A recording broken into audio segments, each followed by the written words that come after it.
مریم نواز کا part time سیاستدان سے لے کر پنجاب کی وزیر اعلیٰ تک کا سفر۔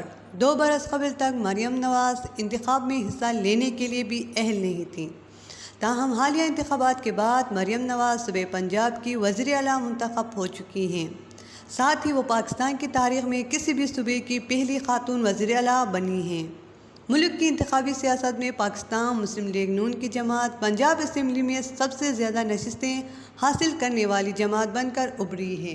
اسی لیے پیر کے روز اسمبلی میں ہونے والی وزیر اعلیٰ کے چناؤ میں مریم نواز کو کسی پیچیدگی کا سامنا نہیں کرنا پڑا۔ تاہم سن 2022 سے پہلے تک انتخابی سیاست میں حصہ لینا ہی مریم نواز کے لیے سب سے بڑی پیچیدگی تھی۔ سن 2018 میں ایک احتساب عدالت نے انہیں ایوان فیلڈ کیس میں 7 سال کی سزا سنائی تھی۔ انہوں نے اس مقدمے میں اپنے والد نواز شریف کی لندن میں پراپرٹی کو چھپانے میں اعانت کرنے پر سزا سنا کر جیل بھیج دیا گیا تھا۔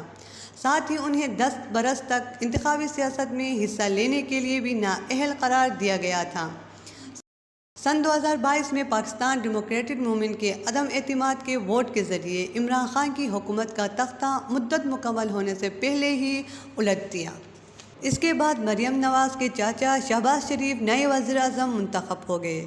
اس برس ستمبر میں اسلام آباد کی ہائی کورٹ نے ایوان فیلڈ کیس میں مریم نواز کی سزا ختم کر دی اور وہ دوبارہ انتخابی سیاست میں حصہ لینے کے لیے اہل ہو گئے۔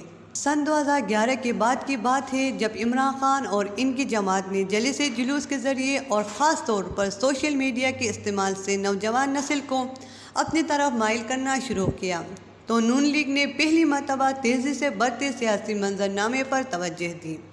پنجاب میں شہباز شریف کی حکومت ہونے کے باوجود عمران خان نے اس سال لاہور کے مینار پاکستان کے مقام پر ایک بہت بڑے جلسے کا انتظام کیا، جس میں وہ ہزاروں کی تعداد میں لوگوں کو جمع کرنے میں کامیاب ہو گئے۔ ان میں ایک بڑی تعداد نوجوان کی تھی۔ اس کے بعد سن 2012 میں نون لیگ پاکستان تحریک انصاف کے سوشل میڈیا پر بڑھتے ہوئے اثر کا مقابلہ کرنے کے لیے مریم نواز کو میدان میں لے کر آئی۔ انہوں نے نون لیگ کے میڈیا ونگ کو متحرک کیا اور سوشل میڈیا پر خاص توجہ دی۔ میں سریا خان، J91 نیوز، پشاور۔